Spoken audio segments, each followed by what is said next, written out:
दोस्त अमित, जैसे कि आप देख सकते हैं, सैनिक शल्य चिकित्सक सरकारी बोकारो जिला स्वास्थ्य समिति बोकारो के द्वारा यह बहाली निकल के आ रही है।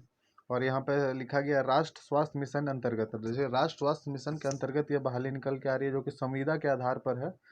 जिला स्वास्थ्य समिति बोकारो के माध्यम से नियुक्ति हेतु विज्ञापन निकल के आ रही है दोस्तों। तो आप देख सकते हैं ये जो इसकी आवेदन की अंतिम तिथि बताई गई है, इसकी बताई गई आवेदन की अंतिम तिथि 3/9/2020, 3/9/2000, विज्ञापन संख्या लिखा गया है 9/2020। तो आप देख सकते हैं जैसे कि रोस्टर दिखा गया है और बताया गया है पोस्ट कोड 1, जो कि है NCD specialist physician slash consultant medicine. इसकी एसेंशियल क्वालिफिकेशन जो रखी गई है दोस्तों, एसेंशियल क्वालिफिकेशन जो है एमबीबीएस होना चाहिए दोस्तों, डिग्री एमबीबीएस की डिग्री होना चाहिए गवर्नमेंट ऑफ इंडिया से, और 4 साल की एक्सपीरियंस होना चाहिए दोस्तों वर्किंग इन हॉस्पिटल। और जो इसकी जो वैकेंसी है 2 है, और जनरल की कैटेगरी की जो बात की गई है, इसमें जनरल की 1 सीट और बीसी की 1 सीट है। और इसकी जो मासिक मानदेय रखी गई है दोस्तों 63,000 रखी गई है। तो अब हमारे दूसरे जो दूसरे पोस्ट है, और पोस्ट कोड 2 के मेडिकल ऑफिसर एसएनसीयू। इसकी जो एसेंशियल क्वालिफिकेशन रखी गई है एमबीबीएस मांगी गई है दोस्तों। कोई भी इंस्टीट्यूशन है recognised by medical council of India. और इसकी जो वैकेंसी है जो 3 है दोस्तों, जिसके भी जनरल की 2 और बीसी 1 की 1 सीट है। तो दोस्तों इसकी भी मासिक मानदेय रखी गई है 63,000। और हमारा जो तीसरा पोस्ट कोड 3 है medical officer CHC and CD cell. इसकी भी जो एसेंशियल क्वालिफाई एमबीबीएस मांगी गई है, और 4 साल की एक्सपीरियंस मांगी गई है वर्किंग इन हॉस्पिटल। इसमें जो है 7 सीट है टोटल। इसमें जो बंटवारा की गई है कैटेगरी के अकॉर्डिंग, ये जो है जनरल की 3 सीट है, बीसी 1 की 1 सीट है, एसटी की 1 सीट है, एससी की 1 सीट है, और बीसी 2 की 1 सीट है, जिसकी भी मासिक मानदेय 63,000 है। तो हम देखते हैं अब चौथे पोस्ट जो मेडिकल ऑफिसर की है, जो मैं थोड़ा बड़ा कर देता हूँ। मेडिकल ऑफिसर की पोस्ट है एनयूएचएम। इसकी भी क्वालिफिकेशन एमबीबीएस मांगी गई है, और या भी इसकी इक्विवेलेंट मांगी गई है। टोटल सीट इसमें 3 बताई जा रही है, जनरल की 2, बीसी 1 की 1। इसकी भी मासिक मानदेय 63,000 इसकी भी बताई जा रही है, मासिक मानदेय 63,000। और जो है पांचवा जो हमारा है पोस्ट एएनएम एनएचएम, जो कि 10+2 मांगी गई है, जो कि एएनएम की होनी चाहिए, जिनके पास डिग्री होनी चाहिए, जो कि गवर्नमेंट ऑफ इंडिया से रिकॉग्नाइज्ड होना चाहिए, और एएनएम से अप्रूव, आईएनसी से अप्रूव होना चाहिए। तो इसमें 10 सीट है टोटल। जनरल की 5 है, एससी की 5 है, और मासिक मानदेय 9,900 रुपया लगाई गई है दोस्तों, इसकी रखी गई है। और हमारा पोस्ट कोड 6 जीएनएम या स्टाफ नर्स 10+2 मांगी गई है। 3 साल की जीएनएम की कोर्स मांगी गई है, जिसको कि जनरल नर्सिंग मिडवाइफरी बोलते हैं, और जो कि गवर्नमेंट ऑफ इंडिया से होनी चाहिए, और रजिस्टर्ड होनी चाहिए झारखंड काउंसिलिंग के अकॉर्डिंग। इसकी टोटल सीट 27 रखी गई है। जनरल की 20 है, बीसी 1 की 1 है, एससी की 1 है, और बीसी 2 की 5 है दोस्तों। और इसकी जो मासिक मानदेय रखी गई है 14,300। तो हम बढ़ते हैं अब हमारे सर जो कि 7वां post block data manager. Block data manager जो है ग्रेजुएशन इन एनी डिसिप्लिन होनी चाहिए, कोई भी डिसिप्लिन से ग्रेजुएशन की डिग्री होनी चाहिए, 1 साल की डिप्लोमा कोर्स होनी चाहिए, या फिर बीएससी इन कंप्यूटर साइंस होनी चाहिए। यह ब्लॉक डाटा मैनेजर की पोस्ट है। और 2 साल की पोस्ट क्वालिफिकेशन एक्सपीरियंस होनी चाहिए, जो कि साफ साफ लिखा गया है पोस्ट क्वालिफिकेशन एक्सपीरियंस होना चाहिए। एमएस ऑफिस में वर्क करने की बेसिक नॉलेज होना चाहिए, इनको कंप्यूटर के सॉफ्टवेयर में, कंप्यूटर या सॉफ्टवेयर हार्डवेयर की जो कि ट्रबल शूटिंग अटेंड कर सके। तो दोस्तों इसकी जो रखी गई है मासिक मानदेय 8,000 रखी गई है। जनरल की 1 सीट है, एसटी की 1 सीट है। तो हम बढ़ते हैं हमारा 8वें पोस्ट जो कि है फार्मासिस्ट, जो कि फार्मासिस्ट की पोस्ट है। डिप्लोमा होना चाहिए फार्मासिस्ट की, और झारखंड स्टेट फार्मेसी काउंसिल से रजिस्टर्ड होनी चाहिए, कंप्यूटर में प्रोफिशिएंट होनी चाहिए दोस्तों, इसको में कंप्यूटर में प्रोफिशिएंट होनी चाहिए। तो और बताया जा रहा है इसकी जो सीट की बंटवारा की गई है, जनरल जो टोटल 12 सीट है, जनरल की 8 सीट है, बीसी 1 की 2 है, एसटी की 1 है, एससी की 1 है, बीसी 2 की 2 है। और इसकी जो टोटल मानदेय रखेगी 10,450 रुपया। और न्यूट्रिशनल काउंसिलर है, जो कि इसकी जो है पोस्ट हमारा 9वां पोस्ट कोड है, जो मास्टर या बैचलर डिग्री होना चाहिए फूड एंड न्यूट्रिशन में, और 1 ईयर का वर्क एक्सपीरियंस होना चाहिए इनको हेल्थ सेक्टर में, जो कि बेसिक कंप्यूटर स्किल्स भी होनी चाहिए related to MS office. Preference दी जाएगी इसमें। फीमेल कैंडिडेट को फ्लुएंसी होनी चाहिए, इनको लिखने में भी फ्लुएंसी होनी चाहिए और बोलने में भी, और ability to work in team में काम करने की एबिलिटी होनी चाहिए दोस्तों। और इसकी जो बताई जा रही है मासिक मानदेय 9,900 बताई जा रही है। जनरल की एक, BC1 की एक, BC2 की एक, इसमें टोटल सीट जो कि 3 है।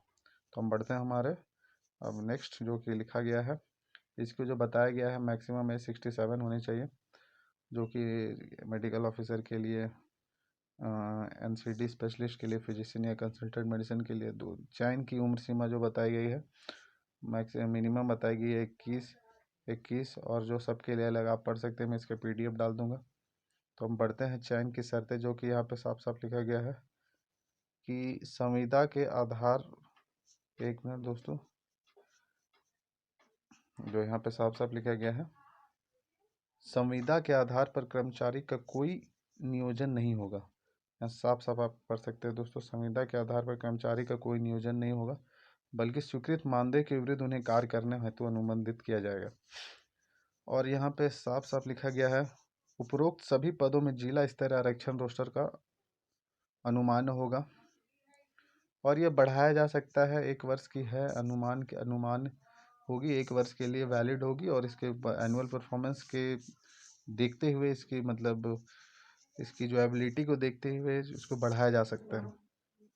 और इसकी जो है यहाँ साफ साफ आप देख सकते हैं, यहाँ जो लिखा गया है, नियुक्ति प्रक्रिया में समिति का निर्णय अंतिम होगी, और नियुक्ति के संबंध में किसी प्रकार का व्यक्तिगत पत्राचार संपर्क मान नहीं होगा। ये साफ साफ पढ़ सकते हैं।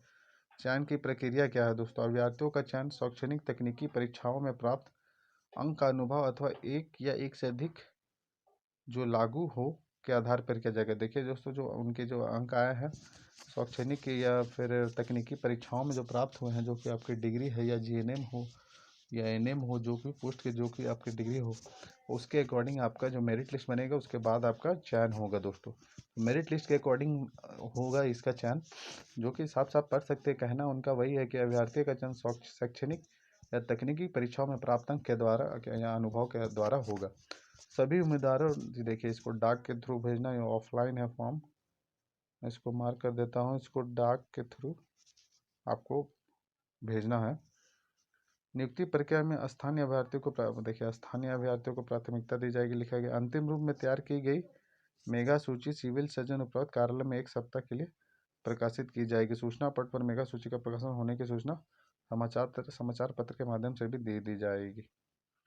आवेदन की प्रक्रिया तो देखते हैं। उपरोक्त योग्यता सह अर्हता रखने वाले उम्मीदवारों से निम्नांकित विविध पत्र में आवश्यक अंक पत्रों की अभिप्रमाणित प्रति आरक्षण का दावा हेतु सक्षम पदाधिकारी द्वारा निर्गत आवासीय प्रमाण पत्र, जाति प्रमाण पत्र, जन्म तिथि से संबंधित मैट्रिकुलेशन प्रमाण पत्र तथा आवेदन पत्र के साथ राजपत्र पदाधिकारी से अभिप्रमाणित 2 पासपोर्ट साइज फोटो संलग्न करते हुए दिनांक 30/9, देखिए दोस्तों डेट दिया हुआ गया 30/9/2020 तक निम्नांकित विधि में आवेदन जमा कराया जा सकता है। 30/9 देखिए जो इसका डेट रखा गया है दोस्तों, 30/9 एकदम ध्यान से देखिएगा, 30/9 रखा गया। मैं इसको टिक मारता हूँ कलर से भी, 30/9 ठीक है। किसी भी अन्य कार्यालय में आवेदन जमा करने पर उसका आवेदन निरस्त कर दिया जाएगा, ध्यान रखिएगा। सभी तरह से पूर्ण आवेदन को बंद लिफाफे में डाक या स्पीड पोस्ट से आप भेज सकते हैं। तो देखिए आसानिक शल्य चिकित्सक सामुक पदवी निकल के आ रही है दोस्तों। मैं इसको आप बता देता हूँ, इसकी जो डेट है मैं इसको लिख देता हूँ, 30/9/2020 तक लास्ट डेट है इसकी।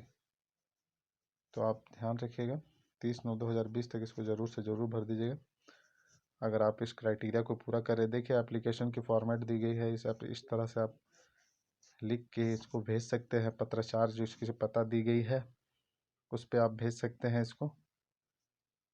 तो अब इसको मैं बताता हूँ, देखिए यहाँ पे लिखा गया है to the chief civil surgeon का मेडिकल ऑफिसर बोकारो। तो दोस्तों मैं इसको धीरे धीरे पार कर, आप देख सकते हैं इस फॉर्मेट में आपको एप्लीकेशन भेजना है। तो ये जो नर्सिंग वाले हैं और जो मेडिकल वालों के लिए बहुत ही फ़ायदेमंद होगी दोस्तों, तो आप ज़रूर इसको भरें। देखिए हिंदी में दिया गया है, हिंदी में भी मैं इसका PDF और लिंक में डाल दूंगा, आप लोग को आसानी होगी दोस्तों। तो चलिए दोस्तों, अगर आपको हमारा वीडियो अच्छा लगा हो और ऐसे ही अगर अपडेट्स आप देखना चाहते हैं तो हमारे चैनल को लाइक, शेयर और सब्सक्राइब ज़रूर करें दोस्तों। तो दोस्तों धन्यवाद।